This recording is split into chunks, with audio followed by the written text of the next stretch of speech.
E aí galera, tudo bem? Estamos aqui de volta com nossas aulinhas de física, desta vez para trabalhar calorimetria. Nós vamos estudar, o foco principal desse estudo é o calor latente e o calor sensível. Mas antes nós precisamos recordar alguns fundamentos da termologia. Vamos lá. Energia térmica é o somatório das energias de agitação das partículas. Depende da temperatura e do número de partículas. Lembrando também o seguinte, que um corpo possui dois tipos de energia. A energia potencial de agregação, tá certo? Que vai se referir ao estado físico em que se encontra o corpo. E a energia cinética de vibração, aquela que é alterada com o aumento da temperatura. Ok? Calor. Energia térmica em trânsito pela diferença de temperatura. Claro, quando eu tenho dois corpos, ok? E junto esses dois corpos, aquele que possui maior energia térmica, isto é, aquele que tem maior quantidade de movimento das partículas, maior grau de agitação das partículas, ele vai acabar transferindo esse excesso de energia térmica para o de menor agitação das partículas, o que tem uma menor quantidade de energia térmica.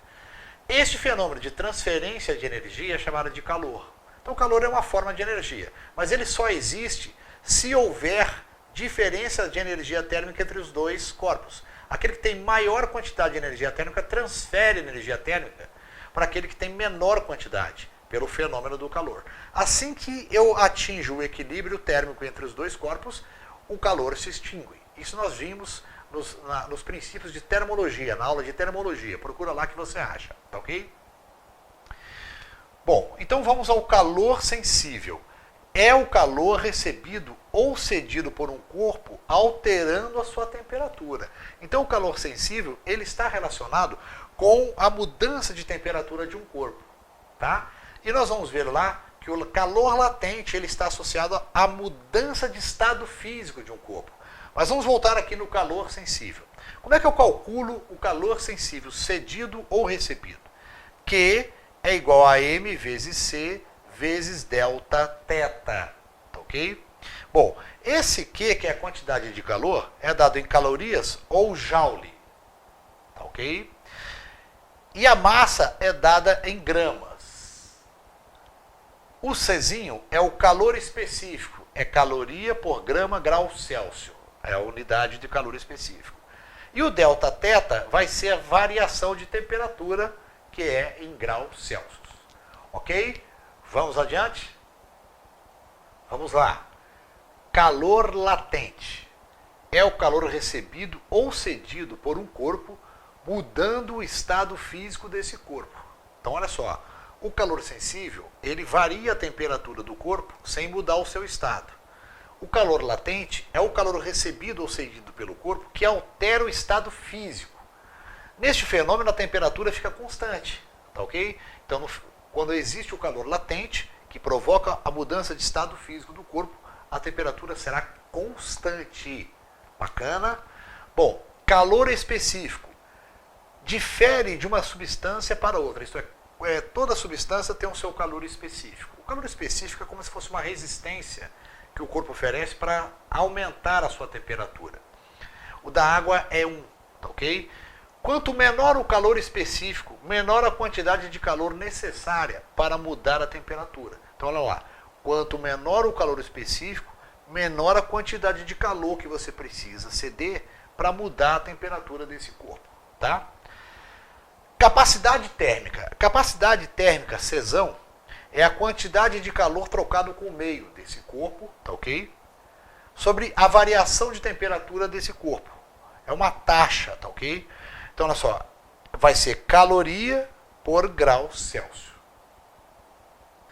Olá, galera. Então, vamos fazer alguns exercícios aplicando os conhecimentos de calorimetria. Eu vou ler a questão, ela é uma questão que você tem que somar os itens certos. O primeiro item vale 0,1, o segundo 0,2, o terceiro 0,4, o quarto 0,8 e o quinto 16. Eu vou ler, a gente coloca VOF e depois soma. Bacana? Então vamos lá. Com relação aos conceitos de calor e temperatura e ao princípio geral de trocas de calor, assinale o que for correto. O fato de o calor passar de um corpo para o outro se deve à quantidade de calor existente em cada um. Não. Refere-se à quantidade de energia térmica de cada um, tá ok? Aquele que tem maior energia térmica transfere energia térmica para o outro pelo fenômeno do calor, tá ok? Não é porque tem mais calor num e menos calor no outro, tá ok? Então essa aí tá falsa.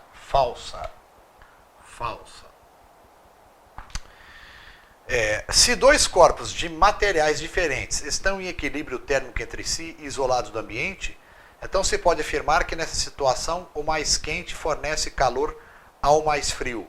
Falso também. Se eles têm energia, se eles estão em equilíbrio térmico, não há transferência de calor, né, gente? Não há transferência de calor.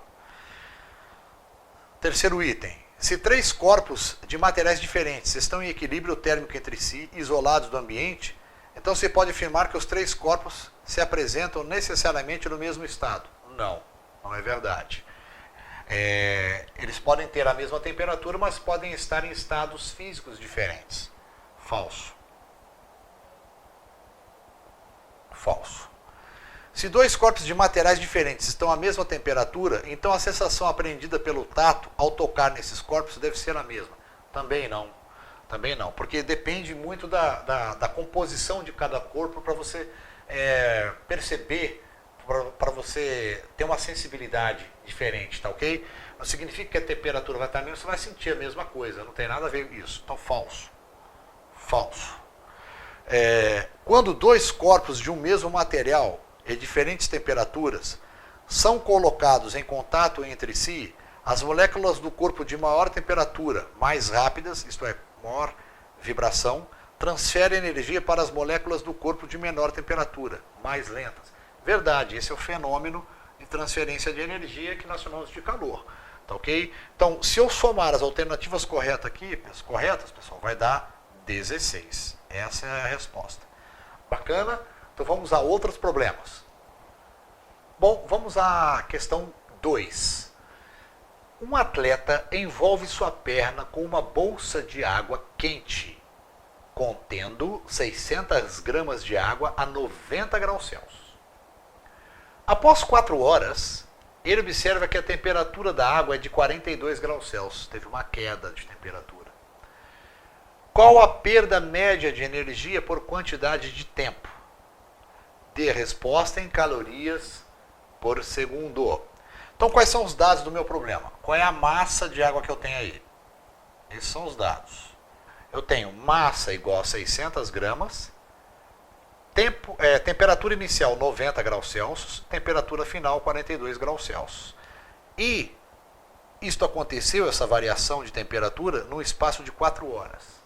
Como ele quer a resposta em segundos, eu já passo 4 horas para segundos. O que é 4 horas? É 4 vezes 3.600, porque uma hora tem 3.600 segundos. São 4 horas, então 4 vezes 3.600. Bom, o que aconteceu? Quando o atleta envolveu o seu joelho com a bolsa d'água, a sua perna com a bolsa d'água, a bolsa estava a 90 graus Celsius. A temperatura dela é maior do que a temperatura do corpo do atleta. Então ela tende a ceder calor, ceder energia térmica, através do fenômeno do calor, para a perna do atleta. Tá certo? De tal modo que depois de 4 horas, houve uma variação de temperatura, o meu ΔT, meu Δθ, né, que eu estou usando, vai ser de 48 graus Celsius. 48 graus Celsius. Essa foi a variação de temperatura. 48 graus Celsius. Tá ok? Então vamos colocar na formulinha para calcular a quantidade de calor, né, específico. Vamos lá. Calor, a quantidade de calor sensível, né? Q é igual a M vezes C vezes Δθ. Então, Q é igual. Quem é o M? O M é 600 gramas. Então, 600 vezes o calor específico da água. Pessoal, o calor específico da água, ele é uma caloria por grama grau Celsius. Tá ok? 1 caloria por grama grau Celsius.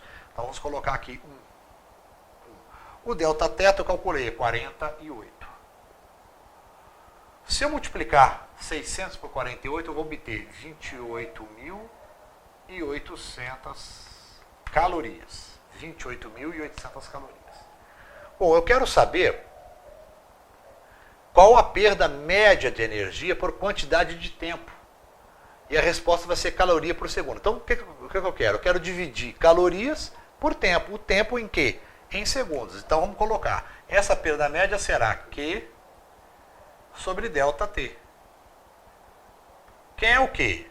O Q é 28.800. Dividido por quanto? 4 vezes 3.600. Ok, posso cortar esses dois zeros com esses dois zeros aqui. Ficou 288 e 4 vezes 36 dá 144. 288 dividido por 144, pessoal, vai dar 2 calorias por segundo. Está aqui a resposta do meu problema. Ok, muito simples, só aplicar a formulinha. Questão 3. O calor específico de um sólido, a pressão constante varia linearmente com a temperatura, de acordo com o gráfico. Então aqui eu tenho um gráfico, tá certo? No eixo X eu tenho a variação de temperatura em graus Celsius. No eixo Y eu tenho a variação do calor específico, que é linear, em caloria por grama grau Celsius. Pessoal, primeira coisa é o seguinte. Toda vez que eu tiver um gráfico calor específico por temperatura, a área compreendida entre essa reta aqui, ó, entre essa curva, ou reta, tá ok?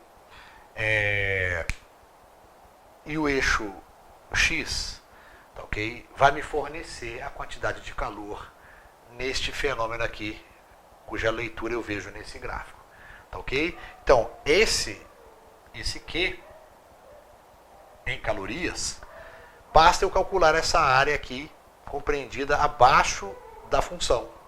Tá ok? Nesse caso aqui é uma função de primeiro grau. Em que intervalo? X de 10 a 20. E qual intervalo no Y? 0,5 a 0,6. Então, na verdade, você está vendo que isso aqui é um trapézio, né? Olha aqui, ó. Esta figura aqui é um trapézio. Este pedaço aqui é a base menor do trapézio. Base menor. Vou fazer aqui. Aqui é a base menor. Este pedaço aqui, ó, é a base maior do trapézio. Então, a base menor vale 0,5. A base maior vale 0,6. E a altura do trapézio é a diferença entre 20 e 10. Então, essa aqui é a altura do trapézio. A altura do trapézio. Então, aqui vai ser base maior mais base menor vezes altura dividido por 2. Esta é a formulinha para calcular esta área aqui. Bacana?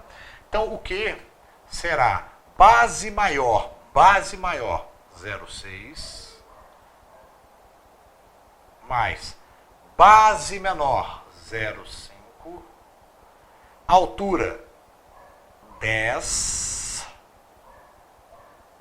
porque é 20 menos 10, né? 10, tudo isso sobre 2. Fazendo essas continhas, você vai ver que vai dar 5,5